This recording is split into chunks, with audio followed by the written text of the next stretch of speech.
today it is my absolute honor to present Margaret Adner, the author for A Knock at the Door. The students have read your work, Margaret, and they understand the context for your work, and I told them to make sure that they come prepared, and we're interested. I just want to give Margaret a round of applause. Thank you so much for coming into the class. I applaud you for reading the book.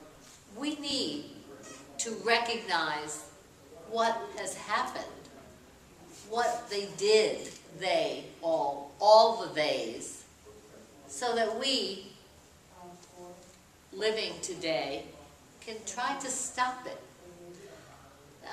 That's like a major thing. How do we stop this? Very, very difficult. I'm not here to tell you how that can happen. That's Jason's job. He's going to tell you that. I can only tell you about my mother, who survived the Armenian genocide. She was 15 when forced to march. She was raped, beaten, lived with an abusive man for 2 years, and escaped, marched barefooted, as you all know. You read the book. I don't want to reiterate what you've read, but just to give you a quick overview and go back for a minute, she walked back barefooted to her town. She escaped. She came to this country under the name of Margaret, which is why I have my name. But this woman was never bitter, never angry. She survived, and so psychology-wise, which was my undergraduate degree, how does one suffer all that and then become a normal person? You know, we have friends of ours, maybe students, friends of yours, patients of Jason, who say, I can't make it because I lost my job. I can't do it. I'm going to lose my mind.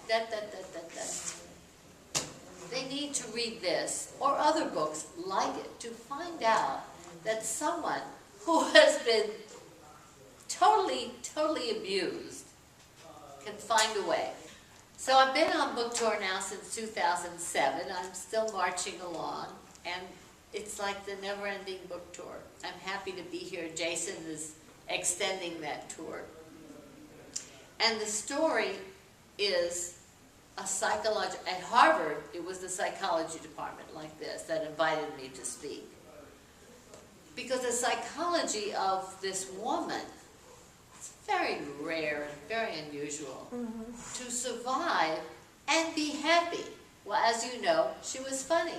As you know, I said to her, why did God allow this? And she said, I don't know. When I see him, I'll ask him. Just like that, very sassy. So how does that happen? How does it happen that we go through some traumas here and we can't get over it?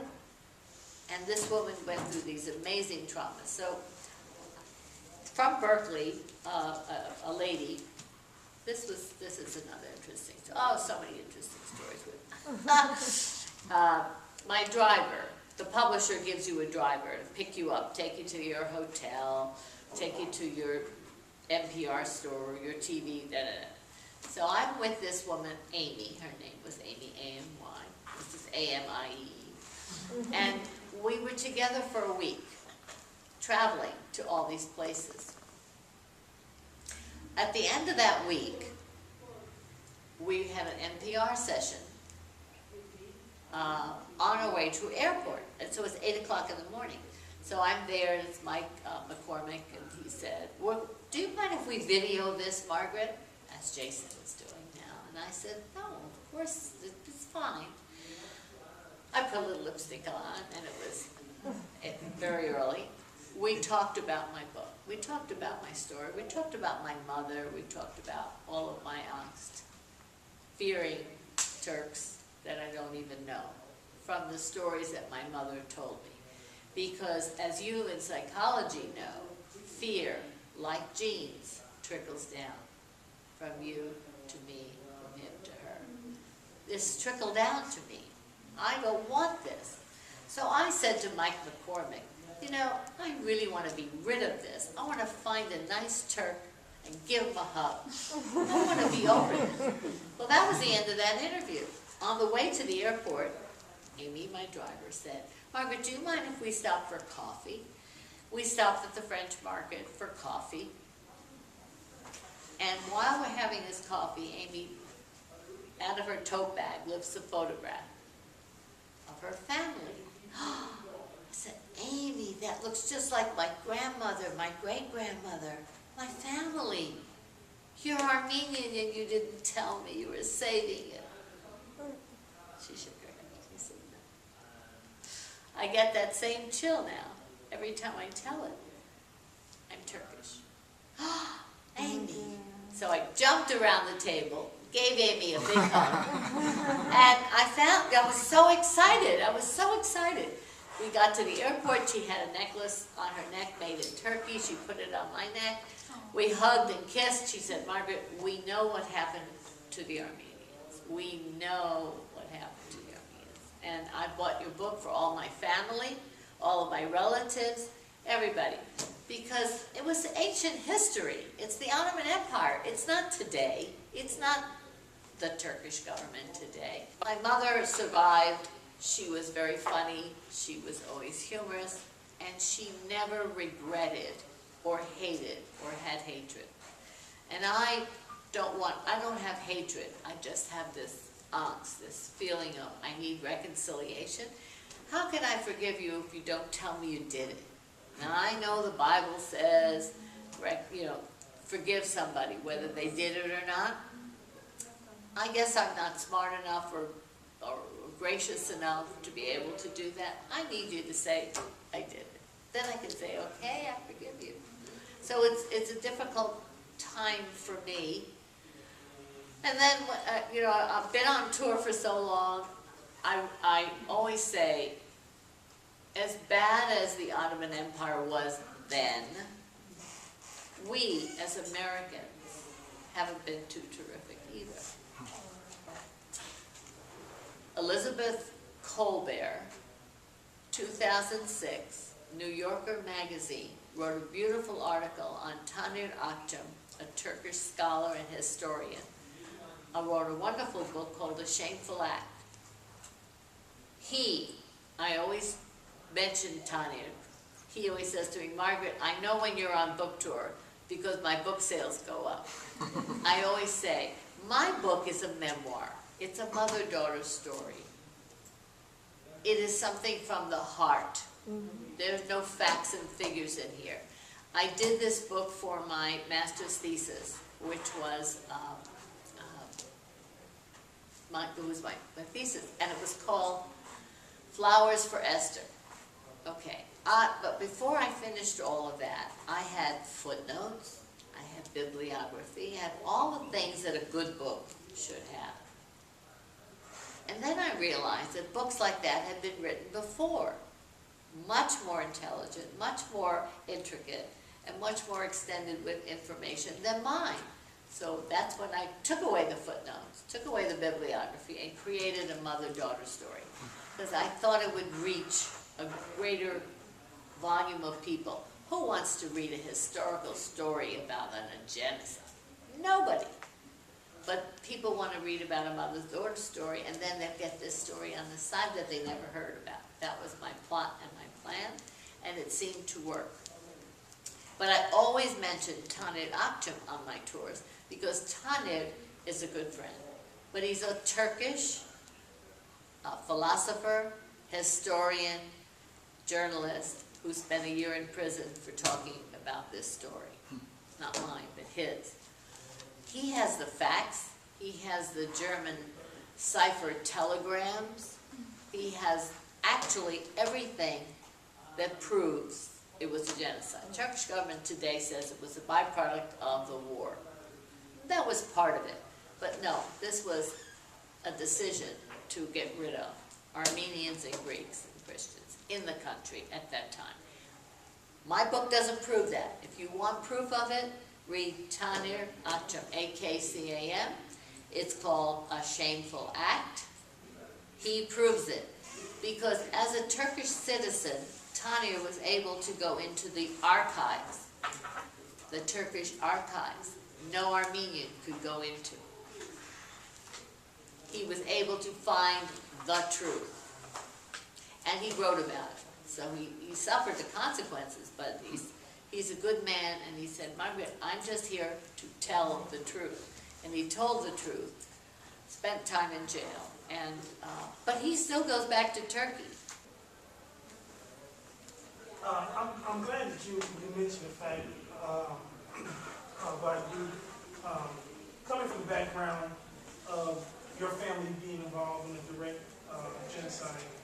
What is your take in relationship of what was just said in reference to the church said that it happened, we're going to go on. What is your take as far as the never admitted, never claimed slavery and potential genocide qualification of African Americans from centuries on? I mean, they made all these particular type of documents or rules that were supposed to assimilate and have African Americans go on, but never acknowledge any wrongdoing. No, and you're absolutely right. And I talk about this everywhere I go, because there's a wonderful article, Elizabeth Colbert, New Yorker magazine, 2006, where she talks about the Turkish genocide, but she also talks about, I'm going to read this because it's very poignant and exactly answers your question. This is her article. Before the arrival of the first Europeans, there were estimated 40 million indigenous people living in the Americas. 40 million. By 1650, fewer than 10 million were left. The decline was a result of casual cruelty on one hand, diseases unwittingly spread, and systematic slaughter on the other. This is a fact. We, and I say myself, I'm the descendant of these people that did this. Does anybody recognize it? Her bottom line is, because this is about the Turkish book, we may side with the Armenians, but historically speaking, we probably have more in common with the Turks. That answers your slavery question. We have not acknowledged. The indigenous people we have not acknowledged. And we talk about 6 million Jews dying. We talk about 1.5 million dying. We're talking about 30 million people disappeared. Not 10,000 or 20,000, 30 million included in there. I'm sick and ashamed of that. I don't have an answer to that. But somebody should march on and want that also. Yes. Yes.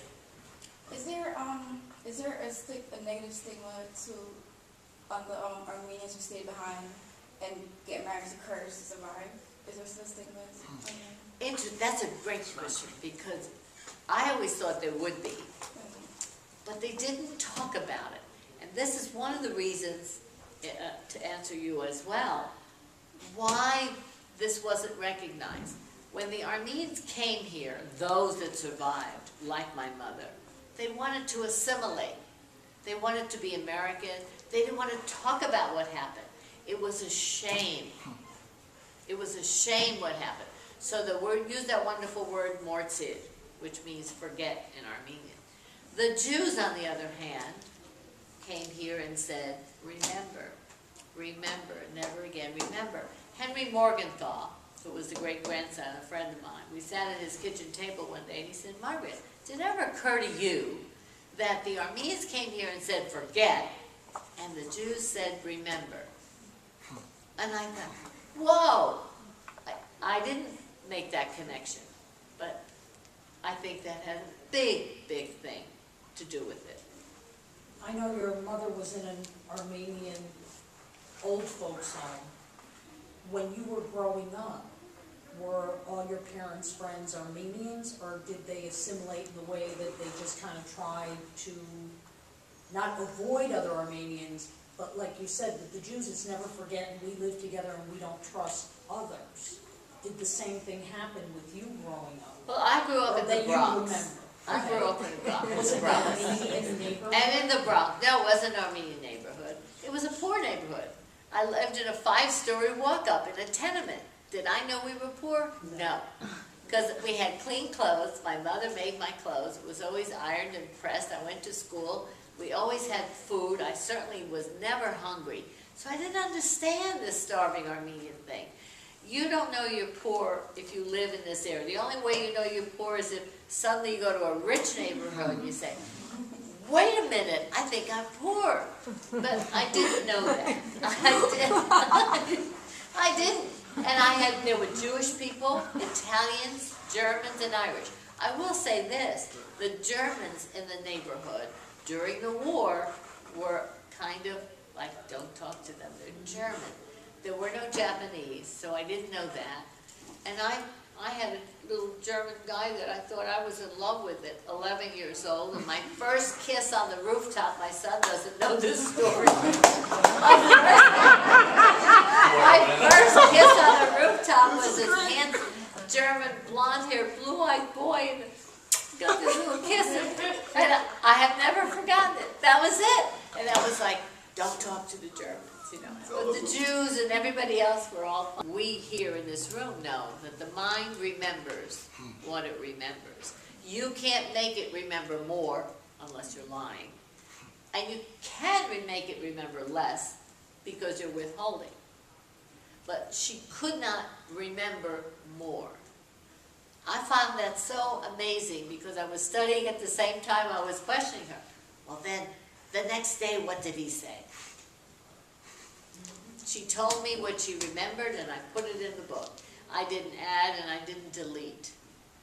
I would love to have had more, but this is what I got. Yes?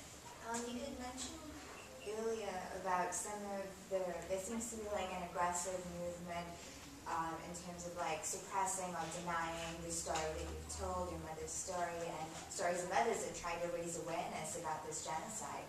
And it seems that might be coming, that there might be some sense of fear of people knowing about it. What do you think they're necessarily afraid of if people are made aware of this genocide? Is it just the negative stigma attached to it? That's an interesting point. Why, indeed? You know, when I didn't think I finished that story about being in the taxi, getting back to my place of abode in New York. I knew he was Turkish. Did I finish that story? I don't think I did.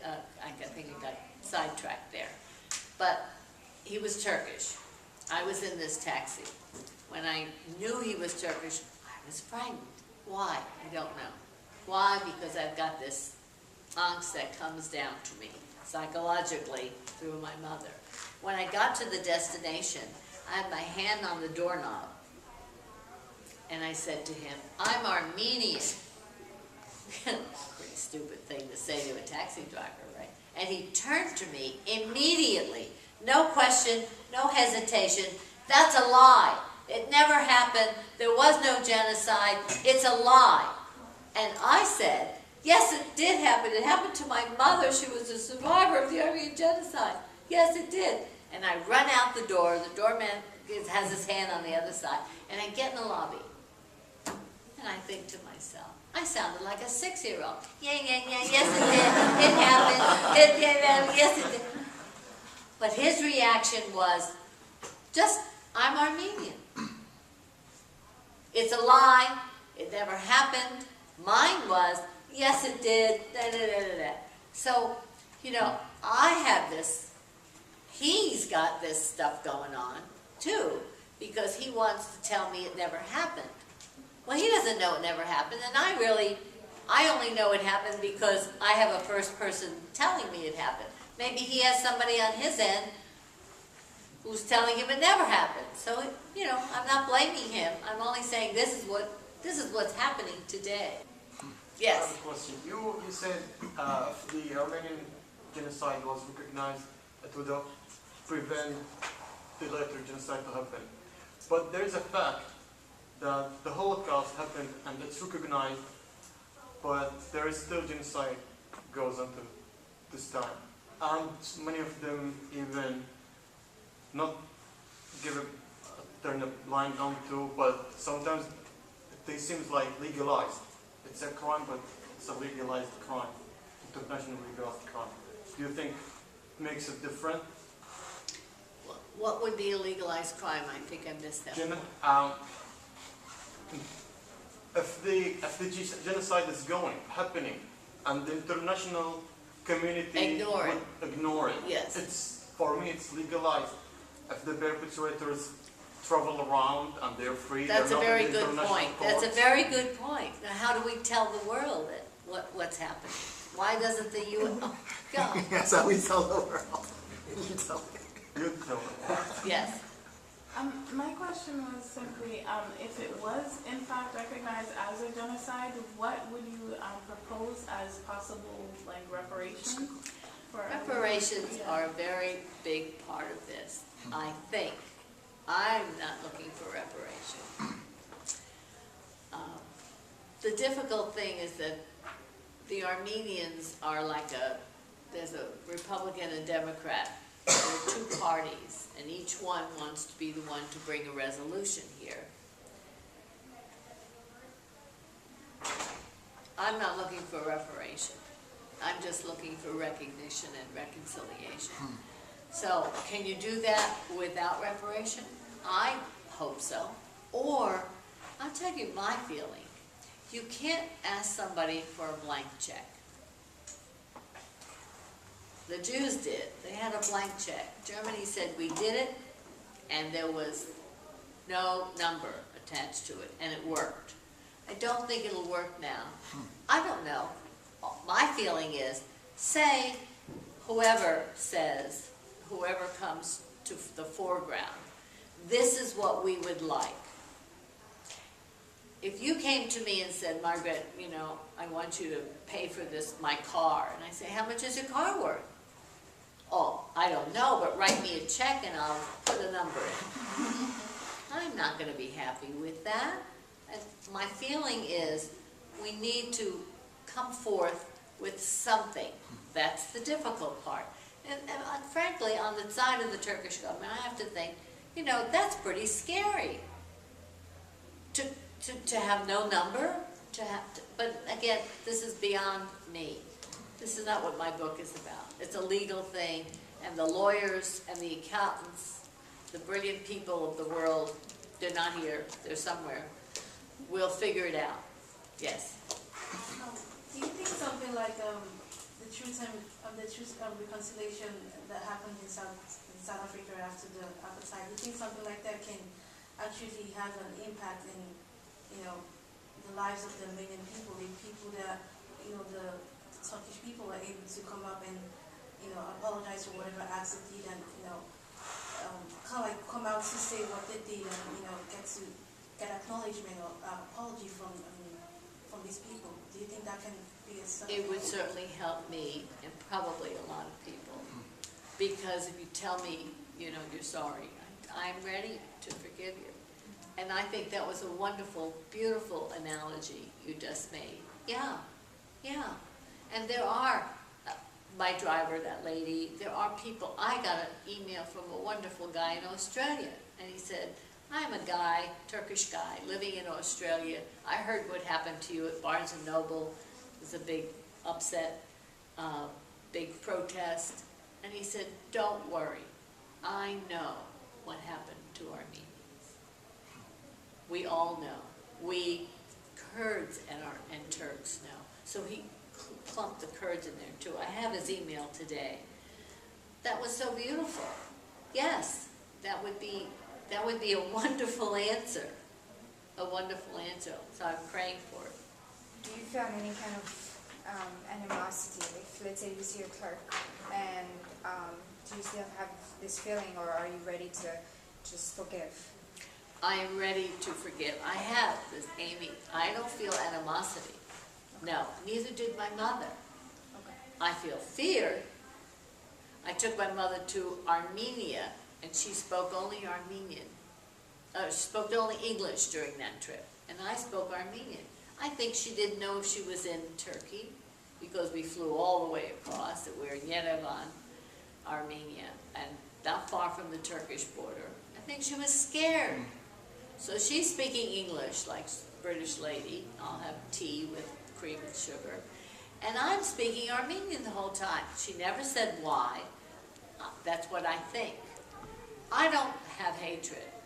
And sometimes I have a fear and angst that I want to get rid of. And I'm getting better. I'm feeling better all the time. Because as I talk about it, I realize that there are so many good Turkish people out there that feel the same way I do. And I read the newspapers, and they're out there, and they're marching this. They want to recognize this, okay? We want to do a lot of things, and our government is stopping us. I don't mean even just that. What I'm saying is the people don't have the power we think they do.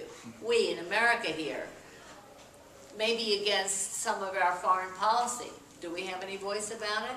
Other than vote for the right person. We don't agree with that, but it happens. The people in Turkey have the same problem. They are heartfelt, they understand, but they have people who they've elected or are elected in office have a different viewpoint. So hopefully it'll come around.